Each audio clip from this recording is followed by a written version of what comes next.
So మరొకసారి రోజా గారు media ముందుకొచ్చి పవన్ కళ్యాణ్ గారి గురించి చాలా వెకిల్ చేష్టలతో మాట్లాడుతూ ఉన్నారు. ఆంధ్రాలోనే ఏం డాష్ చేయలేకపోతున్నావు, తెలంగాణలో పోయి ఏం చేస్తావు అనే విధంగా మాట్లాడుతున్నారు. మనం చెప్పలేము ఆ మాటని. సో ఇట్లా మాట్లాడడం వెనకాల ఆమె ఉద్దేశం ఏంటనుకుంటున్నారు? సంస్కారం లేని కుక్క మాట్లాడిందని మనం దాని రోజా గురించి మాట్లాడకూడదు. ఎందుకంటే మనకు కూడా కొంచెం అష్టవంకరగా బూతులు వస్తాయి. ఎందుకంటే సమాజం పట్ల, దేశం పట్ల బాధ్యత ఉన్న వ్యక్తులు ఎవరు కూడా అలా మాట్లాడరు. ఎందుకంటే పవన్ కళ్యాణ్ లాంటి వ్యక్తి దేశ సౌభాగ్యాన్ని కోరుకునేటటువంటి గొప్ప మనస్తత్వం ఉన్న వ్యక్తి. అలాంటి వ్యక్తిని టార్గెట్ చేసి ఇది చాలా దిగజారిపోతుంది రోజా అనేటటువంటి ఈ నికృష్టురాలు. వాస్తవంగా ఏ వంక లేదు అసలు. ఇప్పుడు రాష్ట్రంలో 6 గ్యారంటీలు ఇచ్చారు. ఈ 6 గ్యారంటీల్లో ఎక్కడ లోపం జరుగుతుంది, ఎక్కడ ప్రజలకు అందుబాటు అవుతుంది, ఎక్కడ అందట్లేదు, అందరికి వస్తుందా లేదా, ఇచ్చిన 6 గ్యారంటీలు కూటమి ప్రభుత్వం అమలు చేస్తుందా లేదా, చంద్రబాబు నాయుడు గారిని అడిగేది చంద్రబాబు నాయుడు గారిని, పవన్ కళ్యాణ్ గారిని అడిగేది పవన్ కళ్యాణ్ గారిని అడగాల. ఈ పెంటనూరుది మరి ఎట్లా బయలుదేరిందో ఎట్లా పుట్టిందో ఏమో నాకైతే తెలియదు. కానీ వాస్తవంగా ఇది వైఎస్ఆర్ కాంగ్రెస్ పార్టీ నాశనానికి పుట్టినట్టుగా అనిపిస్తుంది తప్ప నిజంగా మానవత్వం ఉన్న మనిషి కాదు. పవన్ కళ్యాణ్ గారు ఏంటి, 24 గంటలు ఏం పని చేస్తే బాగుపడుతుంది రాష్ట్రం, ఏం చేస్తే దేశం పురోభివృద్ధికి వెళ్తుంది, ఈ ఆలోచన చేసుకుంటూ ముందుకెళ్తున్నాడు. ఆయన్ని ఎప్పుడు టార్గెట్ చేస్తుంది. కారణం ఏంటి, ఈమె దగ్గర ఏం మ్యాటర్ లేదు. సరే, ఇప్పుడు ఓన్లీ రోజా గారని కాదు, చాలా మంది కూడా వైసీపీ నాయకులు కావచ్చు, కార్యకర్తలు కావచ్చు, ఆఖరికి పార్టీని ప్రేమించే ప్రజలు కూడా అసలు ఏం సమస్యలు ఉన్నాయి, ఏం ప్రాబ్లమ్స్ ఉన్నాయి, ఆ పథకాలు అందుతున్నాయి, ఇవన్నీ ఏది కూడా కాకుండా ఆయన ఏం చేస్తున్నాడు, ఏం మాట్లాడుతున్నాడు, ఎక్కడికి వెళ్తున్నాడు, దీని గురించే పాయింట్అవుట్ చేసి మరీ ఎందుకు మాట్లాడుతున్నారు. పవన్ కళ్యాణ్ గారు ఈ మధ్యకాలంలో అద్భుతమైన పేరు సంపాదించుకున్నారండి. ఎందుకంటే ఎక్కడో కొండ కోణంలో ఉన్నటువంటి వారి భవిష్యత్తు కోసం రోడ్లు వేయడము, వాళ్ళకి కరెంట్ తీసుకురావడం. భారతదేశం స్వతంత్రం వచ్చిన తర్వాత కూడా వేయలేదు ఎవరు కూడా. ఈ రాజకీయ నాయకులు ఈ వెధవ మాటలు చెప్పడమే తప్ప వాళ్ళని ఎప్పుడు కూడా గుర్తించినట్టు కూడా లేదు. కాబట్టి ఈవేళ అన్నీ గుర్తించుకుంటూ ఇప్పుడు ఆ పని చేసినందువల్ల ఈవేళ దేశంలోనే అద్భుతమైన పేరులో ఉన్నాడు పవన్ కళ్యాణ్ గారు. ఖచ్చితంగా దేశ నాయకుడు అయిపోయాడు. ఇప్పుడు అతన్ని ఎలాగైనా తక్కువ చేసి మనం తక్కువ చేయలేకపోతే ఆంధ్రప్రదేశ్లో వైసీపీ పార్టీ మనుగడ ఉండదు. ఏదో ఒకటి చేసి ఆయన తగ్గించాలి, ఏదో ఒక అపోహలు అబద్ధాలు చెప్పి ఆయన స్థాయిని కిందకి దించాలనే ఆలోచనలో ఉంది వైఎస్ఆర్ కాంగ్రెస్ పార్టీ. కానీ ఈయన రోజు రోజుకి అద్భుతమైన కార్యక్రమాలు చేసుకుంటూ ఇవాళ పంచాయతీరాజ్ వ్యవస్థని 24లో ఉన్నది నెంబర్ 1 స్థానానికి తెచ్చాడంటే సామాన్యం కాదు. ఆయన రోడ్డు ప్రత్యేకంగా కేంద్ర ప్రభుత్వాన్ని అడిగి డబ్బులు తెచ్చుకుని అభివృద్ధి చేసేస్తాడు. ఏం చేయాలి అర్థం కావట్లేదు వీళ్ళకి. చంద్రబాబు నాయుడు టార్గెట్ లేదు వీళ్ళకి, ఓన్లీ పవన్ కళ్యాణ్ టార్గెట్. ఎందుకంటే పవన్ కళ్యాణ్ ఎవరి పక్షాన్ని నిలబడితే వాళ్ళు విన్ అయిపోతారు. కాబట్టి మనం నాశనం అయిపోతాం అనే ఆలోచనలో, నికృష్టమైనటువంటి ఆలోచనలో, దుర్మార్గమైన ఆలోచనలో ఈ వైసీపీ నాయకులు మాట్లాడుతున్నారు. సార్, మధ్యలోకి తమిళనాడు సీఎం విజయ్ గారిని కూడా తీసుకొచ్చింది రోజా. ఎట్లా అంటే పక్క రాష్ట్రం తమిళనాడులో చూడు, సింహం లాగా ఒక్కడే సినిమా ఇండస్ట్రీ నుంచి వచ్చి ఇప్పుడు సీఎం గా ఉండి స్కూల్ ఫీజులు తగ్గించి ఆదర్శంగా నిలుస్తున్నాడు. నువ్వేం చేస్తున్నావు, నీకేం చేత కావట్లేదు, సిబిఎన్ కింద ఒక చెంచాలాగా పనిచేస్తున్నావు అనే విధంగా కూడా మాట్లాడారు. ఇలాంటి ఏదో మాటలే మాట్లాడదని చెప్తున్నా. వైఎస్ఆర్ కాంగ్రెస్ పార్టీ నాయకులు చెప్తున్నా వెధవ మాటలు మాట్లాడకూడదు. ఇప్పుడు అతనికి అలా కుదిరింది, ఆ సమయం అలా కుదిరింది, ఆయన వచ్చాడు, చేసుకున్నాడు, వేళ చేస్తున్నాడు. అందరికీ అలా కుదరదు కదా. మీ నాయకుడికి ఎందుకు కుదరలేదు? సింగిల్గా రావడం, ధైర్యంగా రావడం. సింగిల్గా వచ్చి ఎంపీ గాడంట 11 సీట్లు పడిపోయాడు. ఇది తెలియదు. ఆ మాత్రం సింగిల్గా వచ్చి ఏదైనా పీకేసి ఉంటే, వీళ్ళ నాయకుడు పీకుంటే అప్పుడు మనం ఏదో చెప్పుకునేవాళ్ళం.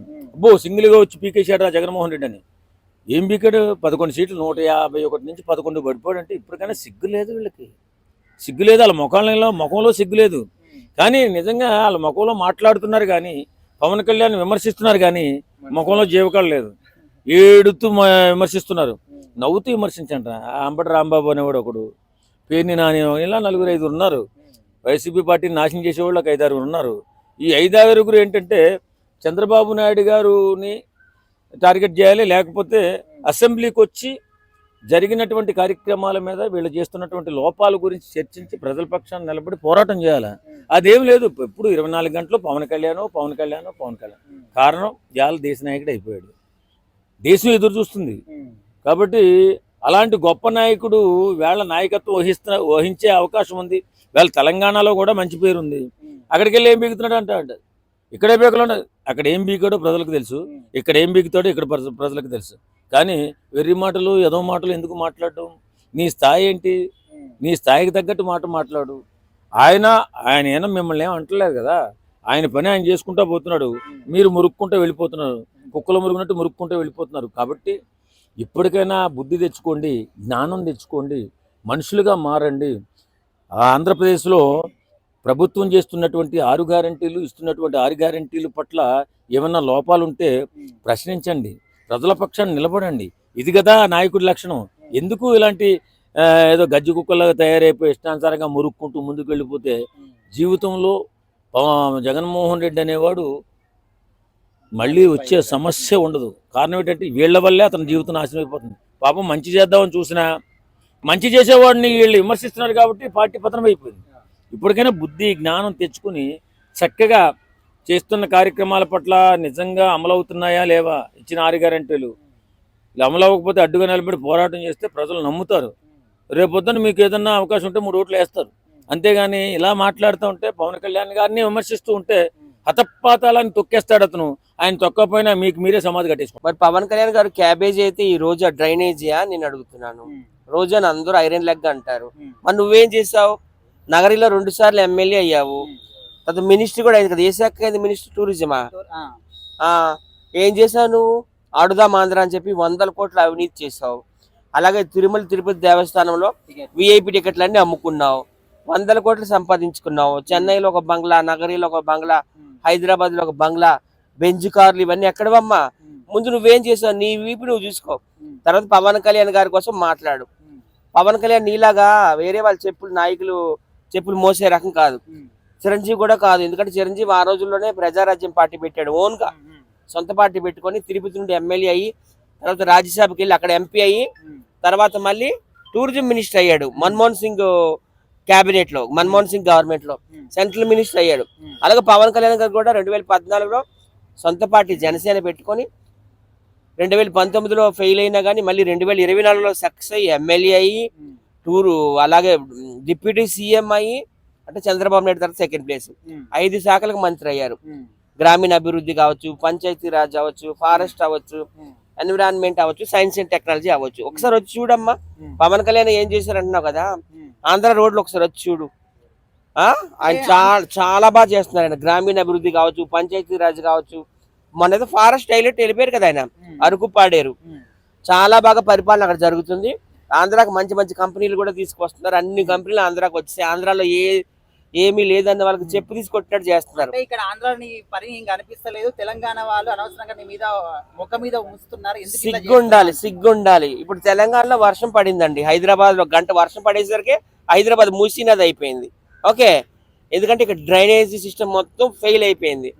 పాలకులు అందరూ కూడాను చెరువుల్ని, నాలాల్ని, అదేమిటి కాలువలన్నింటినీ కబ్జా చేసేసుకున్నారు ఇక్కడ. అందుకే ఇక్కడ ఈ పరిస్థితి వచ్చింది. అక్కడ ఆంధ్రాలో అలా లేదు. ఆంధ్రాలో చాలా బాగుంది. ఆంధ్రాలో ఎవరు బోట్ల మీద తిరగడం లేదండి. అక్కడ అన్ని విమానాలే, ముందే చెప్పాను నేను. వైజాగ్ లో 2 ఎయిర్పోర్ట్లు, రాజమండ్రిలో ఎయిర్పోర్టు, విజయవాడలో ఎయిర్పోర్టు, తిరుపతిలో ఎయిర్పోర్టు, కడపలో ఎయిర్పోర్టు, కర్నూలులో ఎయిర్పోర్టు, అలాగే పుట్టపర్తిలో కూడా ఎయిర్పోర్టు. సో అక్కడ అందరూ విమానాల మీద తిరుగుతున్నారు, ఇక్కడే బోట్లు వేసుకొని తిరుగుతున్నారు. రోజా అంటేనే ఒక ఐరన్ లెగ్ అండి. అది ఎక్కడ అడుగు పెడితే అక్కడ సర్వనాశనం. ఆ రోజులో చంద్రబాబు నాయుడు దగ్గరికి వెళ్ళింది, ఆయన అలిపిరిలో బాంబులు పెట్టి పేల్చేశారు. అధికారం కూడా పోయింది 2004లో, ముఖ్యమంత్రి సీటు. తర్వాత రాజశేఖర రెడ్డి దగ్గరికి వెళ్ళింది, ఆయన కూడా గాల్లో కలిసిపోయినారు. తర్వాత జగన్మోహన్ రెడ్డి దగ్గరికి వచ్చింది, ఆయన జైలు పాలు అయిపోయాడు, చంద్రగూడ జైలు, 16 నెలలు జైలు శిక్ష.